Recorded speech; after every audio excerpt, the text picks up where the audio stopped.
అందరికీ నమస్కారం అండి. కాళోజీ తెలుగు బుక్స్ రికార్డ్స్ మరియు తెలుగు వెలుగు సాహితీ వేదిక వారి ఆధ్వర్యంలో జాతీయ చైర్మన్ బ్రహ్మశ్రీ కాళోజీ రాజ్ కుమార్ అన్నగారి సహకారంతో వివిధ రంగాల్లో ఉన్న ప్రముఖుల్ని, అలాగే అన్ని రకముల కళాకారుల్ని, సమాజ సేవకుల్ని, సంఘ సంస్కర్తల్ని, రాజకీయ నాయకుల్ని, డాక్టర్స్ని, అలాగనే సమాజ సేవలో వివిధ రంగాలలో ఉన్న వారిని ప్రతి ఒక్కరిని సన్మానించదలిచినాం. ఈ సంవత్సరం ఆంధ్రప్రదేశ్ రాష్ట్ర యువన విభాగ అధ్యక్షుడిగా నన్ను రాజ్ కుమార్ గారు నియమించడం జరిగింది.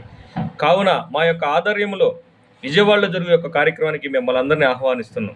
మీరు ఏ రంగాల్లో ఎన్ని సంవత్సరాల నుంచి ఉన్నారు, వాటి వల్ల మీరు చేసిన సేవ, పొందిన అవార్డ్స్ అన్నీ మీ యొక్క బయోడేటా నా వాట్సాప్ నెంబర్కి పంపిస్తే మేము మా కమిటీలో వాటి గురించి చర్చించి కొద్దిపాటి ఫీజుతో మీ అందరినీ సెప్టెంబర్ 1 సత్కరించబోతున్నాం. కావున ఇటువంటి చక్కని అవకాశాన్ని మీరు అందరూ సద్వినియోగం చేసుకుని జయప్రదం చేయవలసిందిగా కోరుతున్నాం. నమస్తే, మీ నాగరాజు.